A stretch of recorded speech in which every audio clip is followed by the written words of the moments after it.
As we move on, we've basically not held back this year.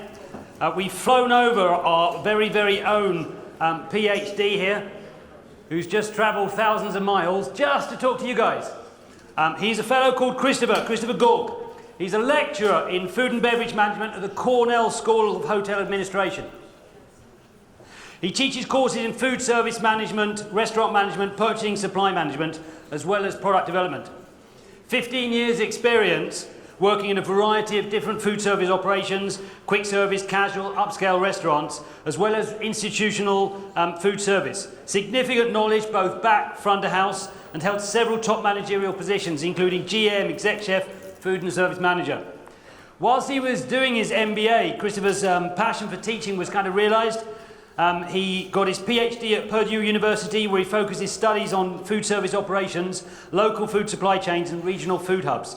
He's a member of the Council of Supply Chain Management, Professional American Culinary Federation, Chef de Cuisine, Certified Serve Safe Instructor, Examiner, and Proctor for the National Restaurant Association.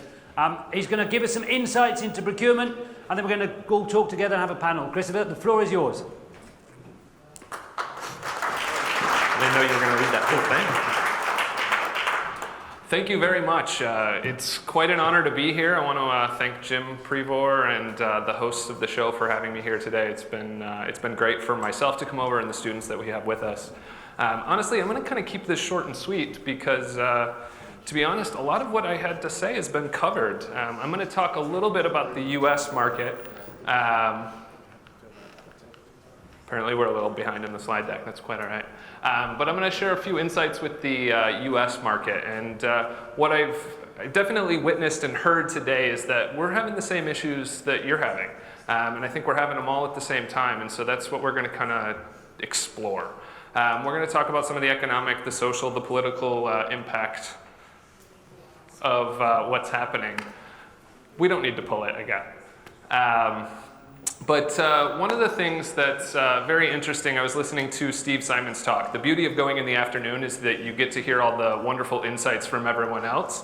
The downside is that you want to talk about and respond to all of them as well. But one of the things Steve talked about, he talked about immigration policies, he talked about unemployment, he talked about food prices going up, and these are all issues that we're having as well. And these issues are having an impact on the procurement decisions that we make in the US as food service operators, and so we're going to explore that a little bit. We've had the conversation of sustainability and health come up over and over again. Social trends that we are also very much finding impacting our decision-making process. One of the things that we're seeing as a big challenge is that these things often conflict with one another. To move forward in one area traditionally has required taking a step back in the other. When we look at sustainability, we talk about it as three legs. We want environmental sustainability, we want to keep people healthy and sustainable as well, but we also as businesses need to make sure that our finances are sustainable. We need to generate profits, we need to generate returns, and usually when it comes down to saving money to make a process more environmentally friendly, it generally costs more, which has a negative impact there. So we're trying to find that balance to make that middle, that triple bottom line work out, okay? So as again, I just went with some bullet points here and thought we would talk through them. There's a variety of stats and statistics, again, very similar to the ones that were provided earlier today that we can talk about a little bit later. But in the US, we're also seeing historically low unemployment. It's actually tied with the second lowest rate since the late 60s, right around 3.5% to 4%. We've got some new immigration policies and laws that have taken effect. And what these are causing is major staffing issues for us. Operators, it's always been a challenge to staff our food service operations. Most people look at it as an entry-level gateway position, something you do before you move on to your real career. And so we've always had that challenge, but it's even more now. As an employment rate drops, demand goes up, and so we're starting to see wage increases on the demand side, but also on the legislative side. This last year, we had 18 different states and 20 cities all raise their minimum wage levels, which has a very significant impact on a restaurant's bottom line. So with these staffing challenges and we see these wage increases, we're trying very hard to do whatever we can to streamline and make our operations more efficient.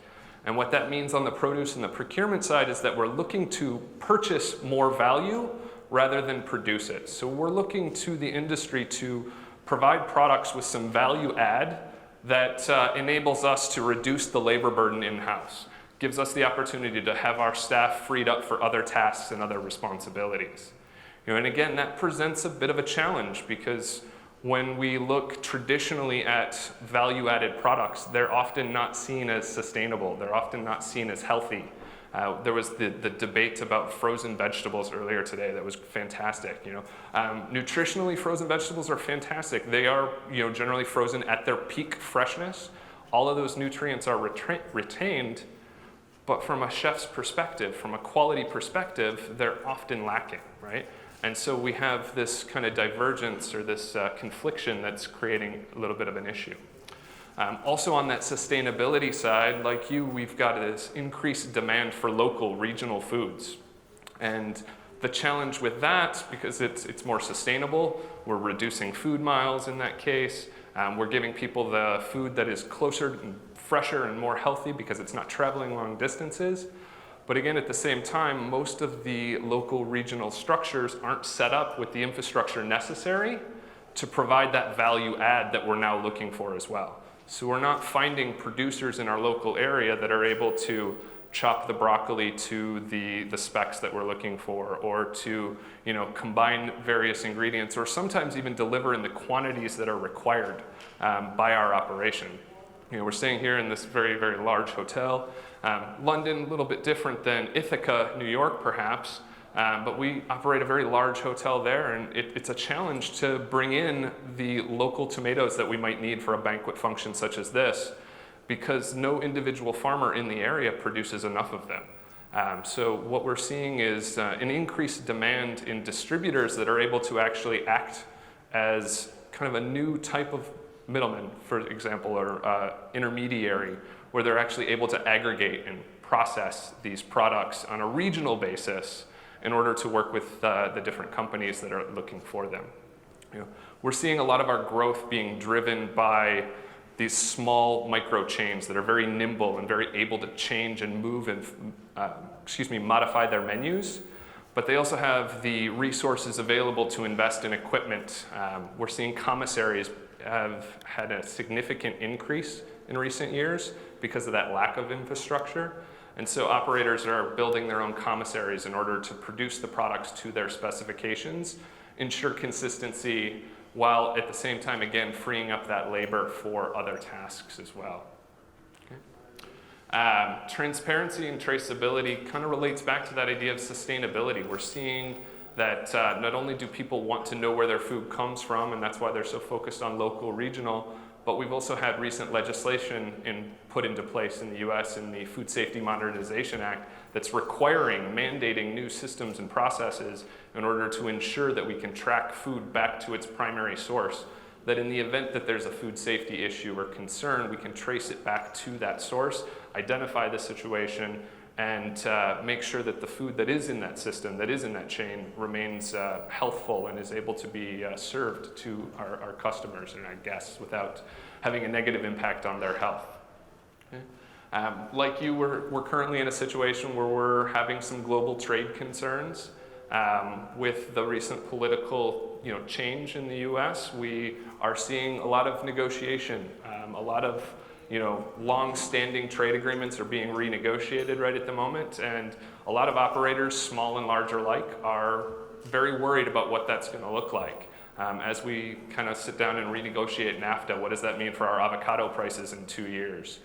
For our producers in the States themselves, as they start exporting products, we've already seen countries responding to an initial round of tariffs saying, well, if you're going to do that, we're going to add 20% to this and this and this, and a lot of these agricultural products will impact the producers in our country, and the result in the short term for US operators is a reduction in costs because there's going to be a sufficient supply. But in the long term, we're going to see issues where prices go up as they stop producing as much because the demand isn't as high. So a lot of issues, again, very similar to the things that you're experiencing here.